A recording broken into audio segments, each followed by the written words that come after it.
So we work on the even case. Yeah. So go to next slide. Yeah. All right. Here we use a tournament method. Yeah. So, so in sports game, so tournament method. Yeah. All right. To apply the tournament method, yeah, this is our data, the data size n. Yeah. And when we pair the players, even case, odd case. So even case, all players are paired. Odd case, last player not paired. Yeah. So here we choose the easier case, even case first. All right. For the even case, our first round, so then we need to group all the players in pairs. First two players, second two players, and so on. Okay. The last two players. All right.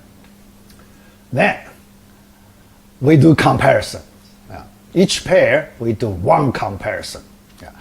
The first comparison between x1, x2, and then there are two possible cases. Yeah. Because x1 could be the winner, or x2 could be the winner. Okay? Yeah. Yeah. So here, winner, we means the one with larger value. Okay. Yeah. So there are two cases. Then the second comparison, also two cases. Yeah. So for each comparison, there are two possible cases, right? Yeah. All right. Then, how many cases do we have? Yeah. If we consider all the possible cases, how many cases do we have? Yeah. Total number of cases. Yeah. So here, it's another simple counting question. Here we need to apply a basic counting law. We call it multiplication law. Yeah. Each one, two cases, if we consider all the combinations, then 2 to the n over 2 cases. Yeah. Because there are n over 2 pairs, right? Total number of pairs, there are n over 2 pairs. So we need to do multiplication, all these 2, we need to multiply them. So we get 2 to the n over 2 cases. That's too many, right? So many cases. We don't want to discuss, all those cases one by one. So that's not efficient. And we do not need to do that. So here we take a simplified approach. So we do not go through all the possible cases. We only select one typical case. Only one. So we take this efficient way. We only select one typical case to study. Because that one typical case can represent all these cases without any problem. Okay? Yeah. So here, let me explain this point. Why we can use one case to represent all these power of 2 cases. Yeah. All right. So for example, in the first comparison, xy, so we can consider x1 is the winner. And the second comparison, we can consider x3 is the winner, and so on. Okay? Yeah. And here, so here, I want to say, so that there is some common way we use in our discussion of the solutions. Yeah.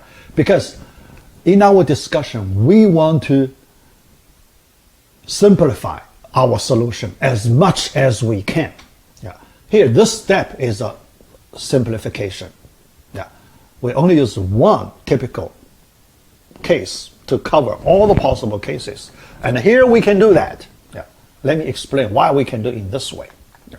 All right. So usually we say we assume, our assumption is we assume x1 is the winner for the first comparison, x3 is the winner for first comparison, and the winner of the last comparison. We assume all those things without loss of generality.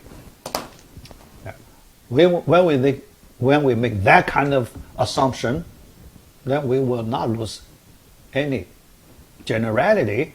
Why is that? Here, you can understand this method or this simplified way easily like this. Here, think about x1 is the winner or x2 is the winner. They are symmetric, right?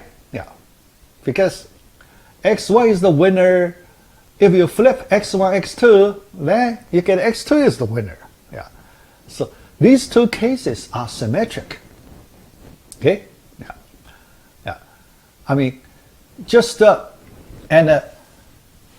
there are several ways you can view this simplification. Yeah.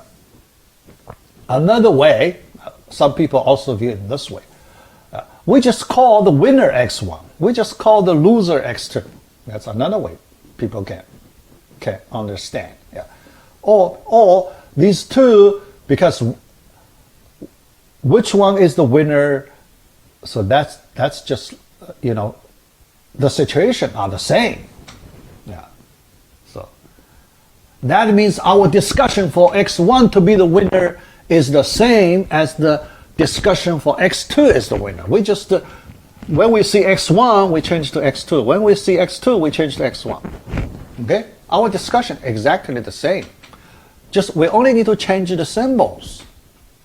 Then we do not need to write our discussion twice. Right? So similar arguments for the second pair. For each pair, we can make that arguments. There, we just make assumption, try to make it certain. Yeah, the winner for each comparison, make it certain, because we won't lose any generality. Okay, yeah. So here, that's the argument. Yeah, but you need to make sure when you see the symmetric case, you can do that. But for non-symmetric case, you cannot make that assumption. Okay. Yeah. So what do you mean symmetric case, non-symmetric case? Here, let me give you a simple non-symmetric case. All right. Suppose you have, okay, so suppose x3 is here, x1 is here, x2 is here. Okay? Now I compare x1 and x2, and 1 is the winner. So because you have two possible cases, x1 is the winner or x2 is the winner. And these two cases are not symmetric. The reason is because below x1 there is x3. Yeah. So in this situation, you need to discuss two cases separately. When x1 is the winner, you need to write your discussion. When x2 is the winner, then your discussion will be different. So that's why, so you have to use the separate discussion. But this case is symmetric. Okay? This case, when you write x1 discussion, if you go to case x2 is the winner, you just change the symbols. You do not need to change your discussion, right? You only need to change the symbols. Swap x1 and x2. Then your discussion is the same. So that's the symmetric case. Yeah. So this is non-symmetric case. Okay? Yeah. All right. Yeah, because in our homework questions, we will have many comparison discussions like this. Yeah. Symmetric, non-symmetric. Yeah. All right. Then here we only consider one representative. Yeah. Because one of the cases, it's enough to represent all the other cases. Yeah. All right. Then, for the comparison result, yeah, I want to use a diagram. Yeah. So to visually understand. Yeah. Because in that way, we don't need to write a lot of words, sentences, right? Yeah. So we just use simple diagrams to represent the comparison results. Yeah. So here I like to use, this way. Yeah. X1 above X2, there is a line between them. That means after the first comparison, X1 is greater than X2. Yeah. The position, the element with higher position is the winner. The element with the lower position is the loser. Okay, and so on. So for each comparison, we represent in this way. Yeah. Then we don't need to write a lot of sentences. Okay, yeah. All right, so our next step. Yeah. Then we need to do another round data grouping. Yeah. Data grouping, this approach we used in our first class. Remember, in that chessboard question, we characterize our data. Okay, characterize. That's the grouping. Okay, yeah, yeah. Here, we do some characterization, yeah, or grouping, yeah, in our second round processing manipulation. Yeah. All right. So when we do the grouping, we put the like elements in the same group. Yeah. Those elements with the similar situation, we want to put them in the same group. Yeah. All right. So here, yeah, all the winners we want to put in a one group. Okay. So we call it the winners group. All the losers, we want to put in another group. So we call losers group. Yeah. So that's our data grouping. Yeah. In problem solving, so data grouping, if you do the right way, grouping, characterization, that's very important. Yeah. So what's the reason why data grouping is so important? Yeah. Because the elements in the same group share the same properties. Yeah, that's the reason. We can apply the same properties on all the elements in the same group. Yeah. For elements in different groups, they have different properties. Yeah. So that's the reason we want to separate them. Yeah. All right, so here, so what are those properties we are talking about? All right, yeah. So let's look at the properties. Yeah. The property, you can see, the maximum only appear in the winners group, right? Yeah. Maximum cannot appear in the losers group. Yeah. So you can see that property easily. Yeah. So you do not need to, look for the maximum in the losers group. So you can save a lot of work. Yeah. Similarly, the minimum only appears in the losers group. Yeah. So you don't need to do anything in the winners group for the minimum. Yeah. All right? Yeah. Yeah. Then we can use the elimination view. Yeah. So what's the benefit for data grouping? So what's the benefit for data grouping? Yeah. We use the elimination view to see it. Yeah. Half of the elements are eliminated for the maximum. Yeah. Because when you consider maximum, you drop the losers group. You drop 1/2 of the elements. That's elimination, right? When you look at the minimum, you drop the winners group. So you drop 1/2 of the elements. Yeah. So that's the size reduction. You reduce your data size by 1/2. That's some big reduction, right? Yeah. In that way, you can save a lot of unnecessary comparisons. Yeah. So that's the main reason why when we do the right grouping of our data, we can save a lot of comparisons. Okay, all right, yeah. Now, let's do the counting. So this round, so after we do our data organization in this way, this round, we need to do the data, we need to do the comparison, counting. Yeah. All right. The first round, yeah, number of comparisons, the same as the number of pairs. Each pair contributes one comparison. And there are n over 2 pairs.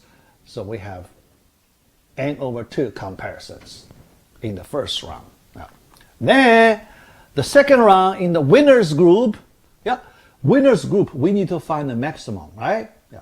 So winners group, we need to find the maximum. Losers group, we need to find the minimum.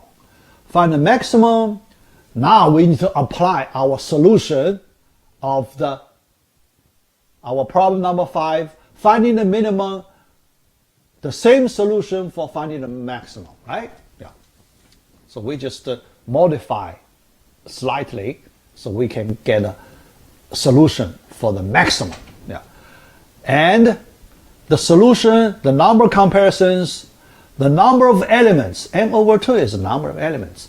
The number of elements minus 1 from our existing solution. Yeah. All right. Similarly, for the minimum, also m over 2 minus 1. Yeah. So we get both maximum and minimum, and the total number of comparisons. Let us add up all these 3 expressions. So we get 3n over 2 minus 2 comparisons. Yeah. That's the even case. Yeah. Next, let's work on the odd case. Odd case, now, because we have the experience of the even case. For the odd case, we only need to modify our solution for the even case slightly. We can get a solution for the odd case. Yeah, because the difference is very little. Yeah. So here, our strategy for the odd case is, yeah, we bridge the gap because there is a small gap. Okay, the last singleton element, that is the gap between these 2 cases. Yeah. Other than the singleton element remaining exactly the same. Yeah. So we only need to focus on that difference part. Yeah. All right. Since we already have the base case, the even case is our base case. Okay? Yeah. So we only need to focus on the difference part. All right? Yeah. So here, yeah, because the difference part, the singleton, yeah. If we leave the singleton out, so we pair all the other elements. Then after comparison, we have the winners group, but winners group, there is something we need to modify. Yeah. So here, for our winners, we cannot close it. We need to consider that singleton element. Yeah. All right. So for the winners group, losers group, then we need to think about how do we handle the singleton element. Okay, all right. Yeah.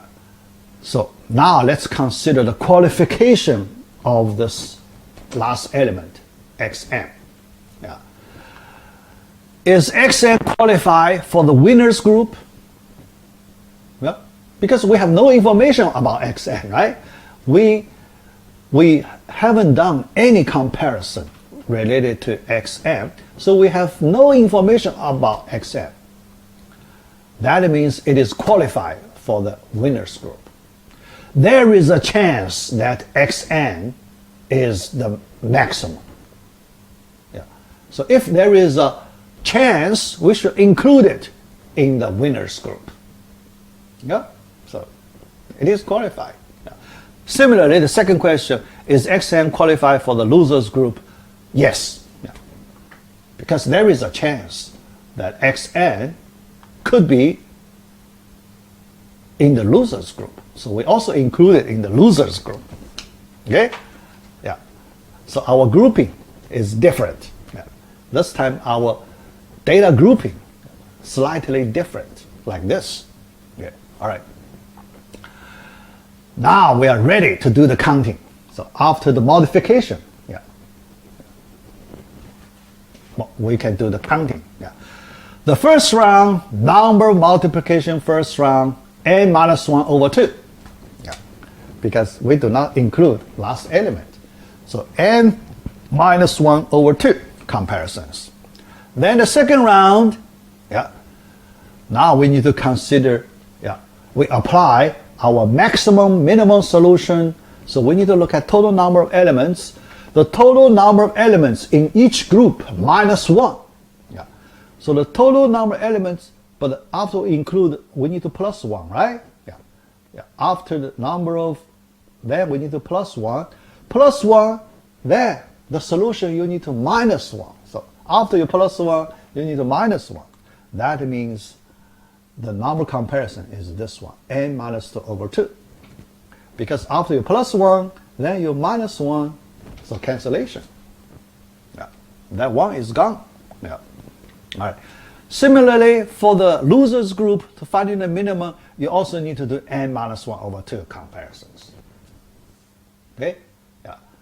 When you count the number of elements, you need to plus 1. But when you apply our solution is total number of elements minus 1. You need to minus 1. Okay? Plus 1 minus 1, gone. Okay? Yeah. So no difference. Yeah. So you have, you know, n minus 1 over 2. Yeah. Now the total number of comparisons. You know, add up these three expressions. You have 3 times parenthesis n minus 1 whole thing over 2.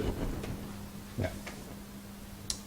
So you have 2 different formulas for 2 cases, even other cases.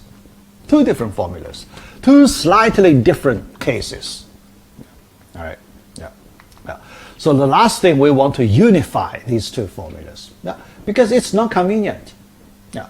When we write the representation of this problem, we always need to consider 2 cases with 2 different formulas. So that's not very convenient. So if it's possible, people like to use one unified formula. Yeah, you only need to write formula once. That covers both cases.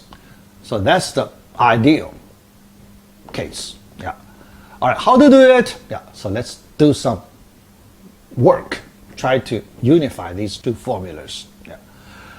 So the even case formula, other case formulas. Yeah. So they're different. Yeah. Yeah. But they share some similarity. So now we want to explore their similarity, try to unify these 2 formulas. Yeah. All right. Now, so let's, you know, take this strategy. Compare the similarity between these 2 formulas. Yeah. All right. Yeah. Let us write these formulas in parallel and try to do transformation. Try to compare similarities or the difference part. Yeah. All right. First formula, second formula. Yeah. First formula, there is a minus 2, but second formula, there no minus 2 term. Yeah. But we can convert it. Yeah. So we plus 2, then inside the brackets, then minus 2 cancellation, right? Yeah. Right. Then this similar, okay? Yeah. After that, similar term. Yeah. Then inside the bracket, so this is the expression inside bracket. Yeah. Then we just come, because minus 2, both the same, so we only consider the term before that minus 2 term. Yeah. All right? So we take the main term. Main term from first formula, 3n over 2. Yeah. Then, for the other case, you can see the difference. For the other case, you only need to add 1/2 for the other case. Yeah. Even case, you do not add 1/2. For the other case, you add 1/2. Yeah. But for the other case, you can see, other case, if you use this expression for other case, it's not an integer, right? 3 times an odd number over 2, it's not an integer. But you add 1/2 to it, you get an integer. Yeah. So why you add this 1/2? Because after you add this 1/2, you get an integer number. This integer number. Yeah. So this operation you can see, because you round it up, right? You added this 1/2, it's just like a rounded up. You do the operation, round it up. Rounded up, it's the ceiling function, right? Ceiling function.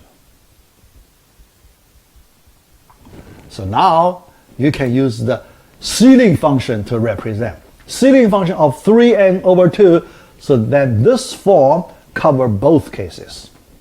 Because for even case, you round it up, there is no fractional part.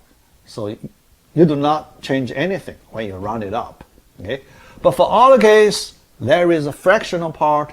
So when you round it up, so you get a next higher integer. Yeah. So that's the one you need here. Okay? So this tells us we get a unified final formula.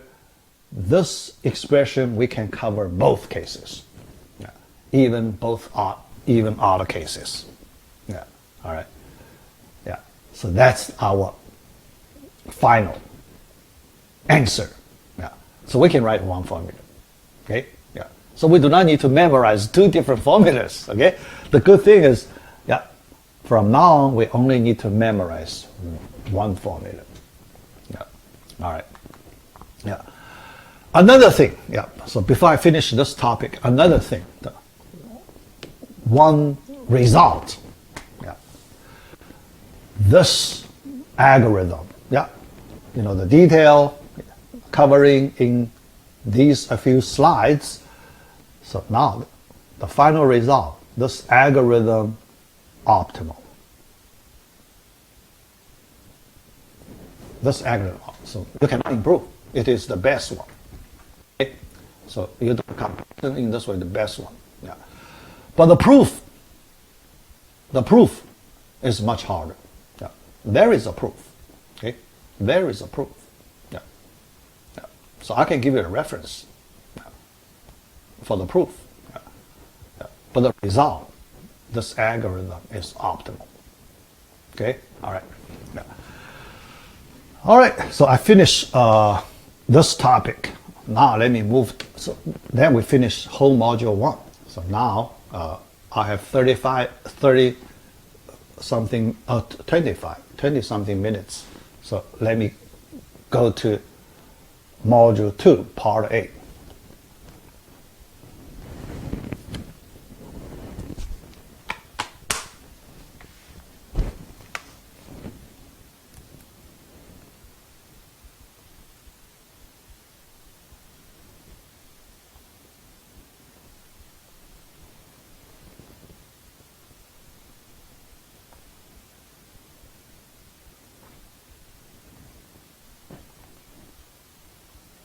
All right.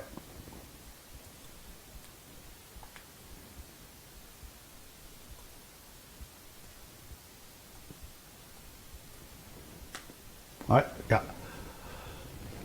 Module 2, the title, Analysis of Algorithm Efficiencies and Brute Force Method. Yeah.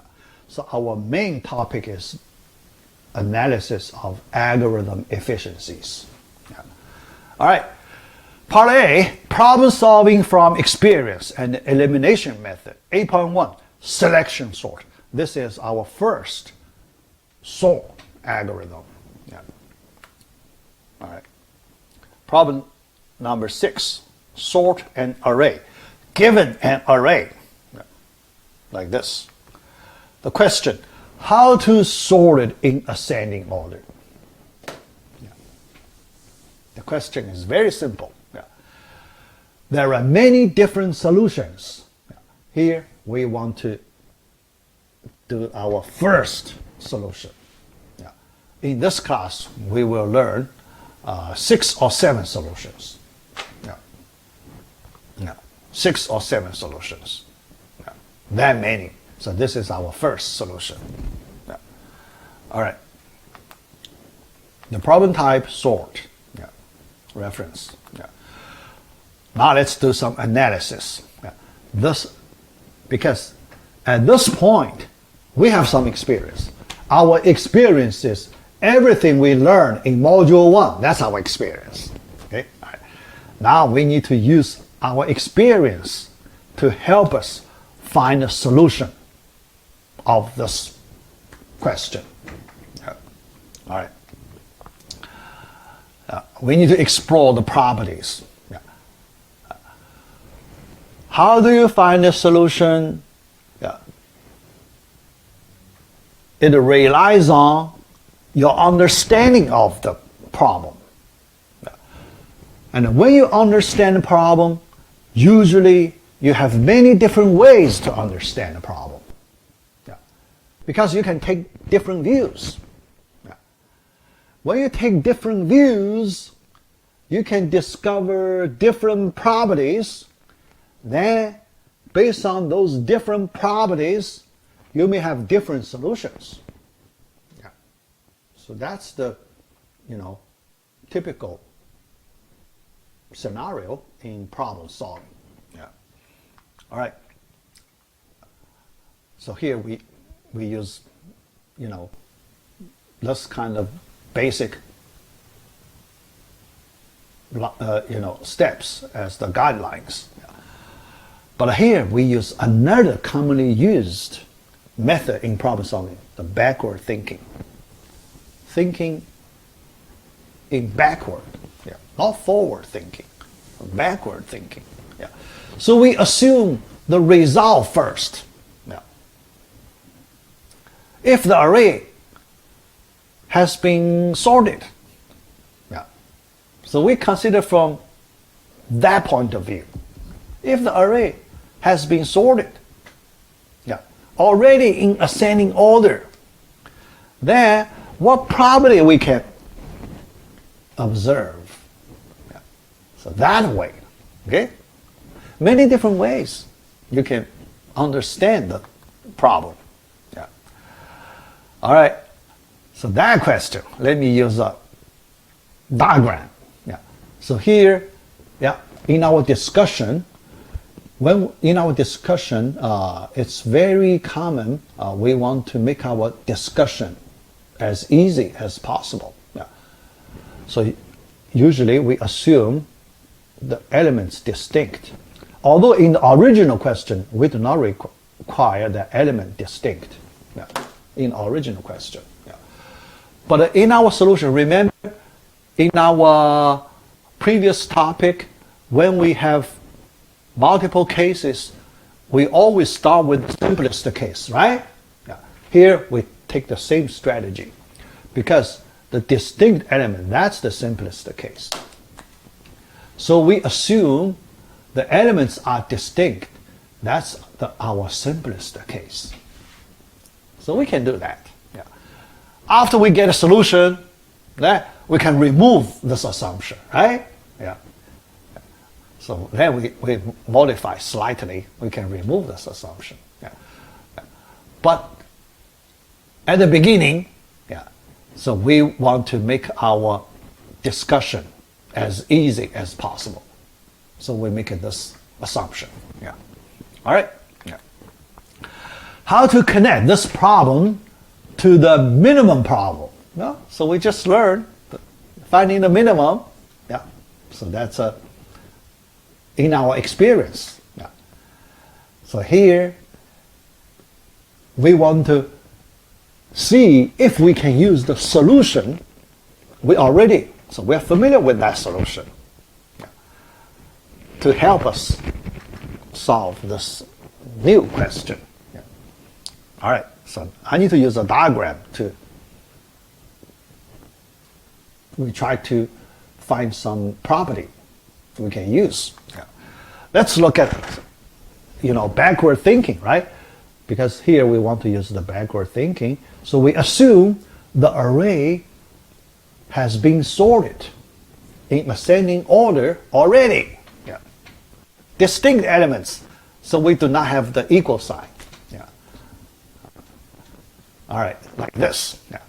Then we want try to discover some useful property here. Try to observe some useful property here. All right. So when you view this inequality and try to connect to our existing solution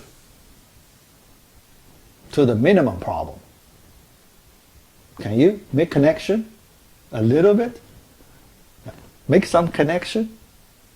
Yeah? So this sorted array connect, if we want to, try to relate it to the minimum problem, that solution. Yeah. So you can see the first element in the sorted array, that's the minimum, right? Yeah, that's obvious. The first element in a sorted array, that's the minimum. Okay? Yeah. The minimum, you can find the minimum from our previous computing problem. Okay? The minimum problem. You know how to find the minimum, right? Yeah. You know how to find the minimum. If you can find the minimum, that means the first element in the sorted array is known, because that element is the minimum, right? Yeah. So that's the property. That's the connection of these two problems. Yeah. All right. So we try to explore this property to help us find a solution. All right. Yeah. But here we need to learn a new concept called the in-place concept. Yeah. In-place concept. In our algorithm context, the meaning of this in-place. When we say an element is in place, we mean the element is placed at the position, at the right position when the array is sorted. Yeah. What position you call it the right position? Yeah. Yeah. So you sort the array first. After you sort it, there is a position for that element, right? Yeah. So that if the element is already in its destination position, with respect to sorting, yeah, with respect to sorting, already in its destination position, then we say it is in place. Yeah. After we introduce this concept, then we can call this, this A0 is in place. A0, it is minimum. Yeah. After we find a minimum, we can put it in place immediately, because that minimum must be the first element in the sorted array, right? Yeah, that's our understanding. Yeah, that's our understanding. Okay, all right. So, and after we put one element in place, next we can do elimination method, because after we put the A0 in place, then we can eliminate it, right? In the second round, we do not need to consider A0, because it is already in place. We should not touch it anymore. It is in its destination location, so we should never touch it anymore, so we can eliminate it. Yeah. So that's the place we apply the elimination method. Because after we eliminate it, we reduce the problem size by 1. That's still problem reduction. Size reduction by 1. Yeah. Still some progress. Yeah. So we can work on the next round, and so on. Round by round, like that. Yeah. All right. So the next round, we can find the minimum of the current array, right? After elimination. So the remaining elements, we put them in the current array. So then we find A1 as the minimum of the current array. So we can put A1 in place. So every round we put one element in place, round by round. And at the end, we put all the elements in place.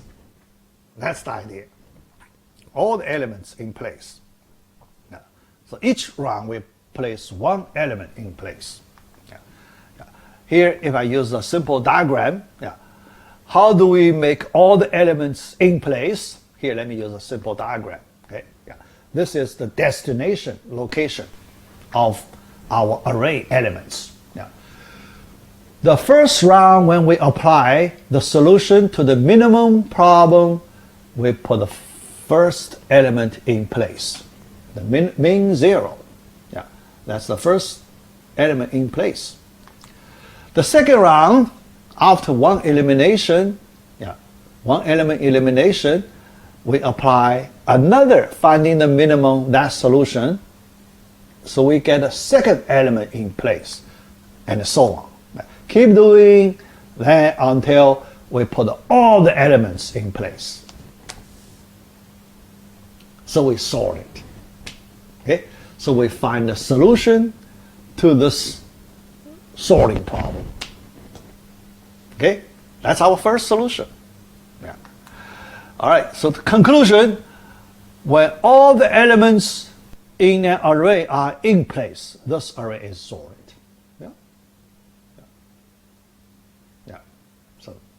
That's clear. Yeah. So we find a solution. Yeah. All right. Let us do efficiency analysis. Yeah. How many comparisons do we need? Yeah. So the whole sorting process, how many comparisons we need? Yeah. So let us count the number of comparisons. Yeah. For the first element in place, n-1 comparison. Right? Second element in place, n-2 comparisons, and so on. Okay, the second to last element in place, 1 comparison. The last one, 0 comparison. Last one, because only position left in the destination array, so we just drop there, because that element has no other place to go. Only last location to go. Okay, yeah. So we drop it. Yeah. All right. So adding together, so we get this 1/2 times n times n-1. That's the number of comparisons for this algorithm. This one we call a selection sort. Why selection sort? Because the finding the minimum, that's a selection problem, right? Yeah. Because we apply the solution to a selection problem to solve the array. So we call it selection sort. Yeah.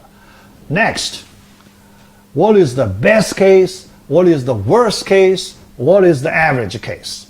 Yeah. Remember, we learned these 3 concepts in our last lecture. Best case, worst case, average case. Yeah. When you look at these 3 concepts, you need to consider different inputs. Different inputs. So the elements in the array could be in different order. Yeah. Then you can consider which order of the input gives you the best case, which order of the input gives you the worst case. Yeah. Then you consider all the possible inputs. What is the average case? Yeah. Think about that. The answer is, because the answer is, for all these 3 cases, the answer is this one formula. Because there is only one case. No matter what input you have, that's the only one case. Yeah. Yeah. So that's why best case, worst case, everything the same, equals this expression. Okay? Yeah. All right, then, so elimination method. So let's do a summary for the elimination method. Yeah. The goal, so why, you can see in this class, we apply this elimination method a lot. Yeah. later, when I give you homework questions and the test questions, you will see most of our challenging questions, we need to apply this elimination method. Yeah. So this method we use the most in this class. Yeah. So extremely important. Yeah. All right. Yeah. Yeah. So here, let me explain the general process of this elimination method. Yeah. Why elimination method is helpful, is useful.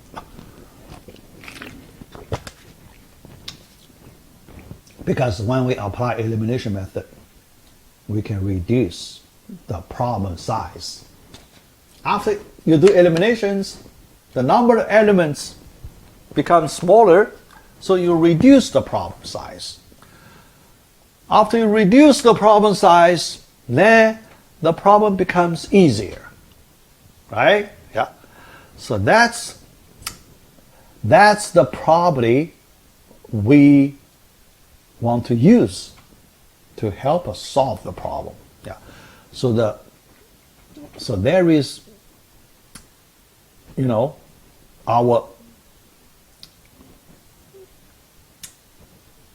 our understanding. Yeah. Our understanding. The smaller the problem size, the easier the problem.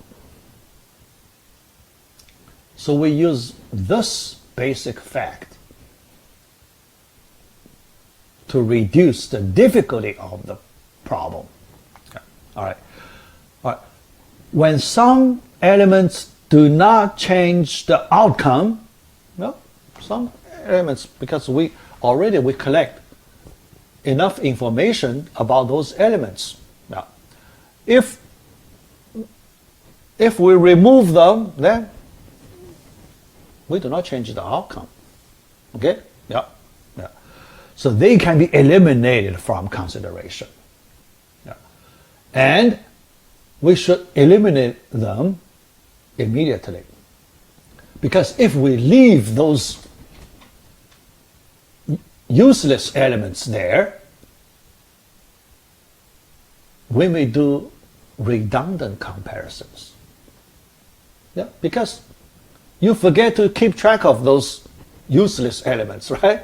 Yeah, you mixed useless and useful elements and you couldn't keep track of them.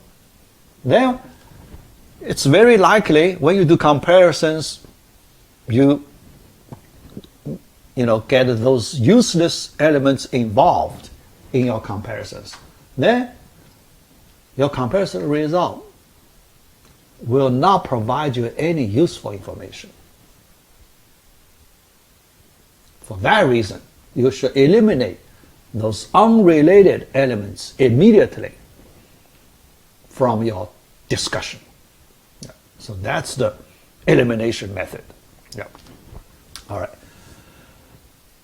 Then there is another understanding. So I want to use the last 5 minutes to explain another understanding related to this elimination method. That is this sentence. Look at this sentence.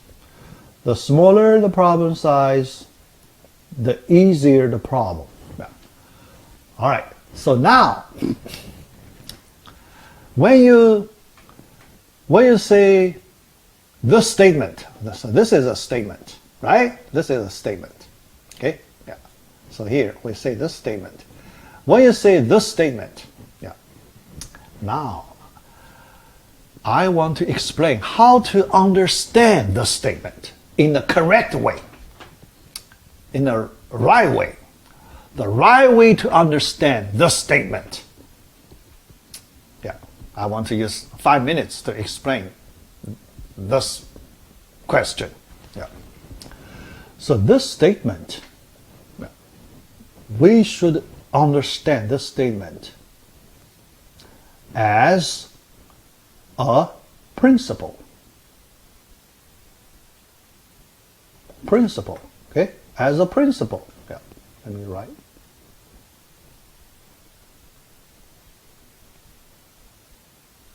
as a principle. Okay? Yeah. So what's meaning as a principle? Yeah. What's meaning as a principle? Yeah. So so this is our principle. Okay? We use this statement as a principle. When we say something as a principle, do we mean that statement is 100% correct as a principle? Yeah. Is there any exception? When you say something is a principle, is there any exception for that principle? Yeah. So here, when we say some statement is a principle, so here, that's my understanding. Okay, if my understanding you feel not correct, then we can discuss. When we say some statement is a principle, we mean most of the time it is correct. Okay, here let's say more than 90% of the time it is correct. But it does not mean it is 100% correct. Okay, so there are some exception cases. For some exceptional cases, it may not be correct. We allow it. We allow it. Okay? Yeah, we allow exceptions. Yeah. So here, the sentence is, yeah, there is exceptional cases. That means the problem with smaller size could be harder than the problem with larger size. That could happen. That could happen. The problem with smaller size could be harder than the problem with larger size. Okay? Why? So here, let me explain why. Right. Why? So here, let me give you an example. Yeah. Here, I use the prime factorization. Remember? Prime factorization, it's a computing problem, right? Yeah. Prime factorization.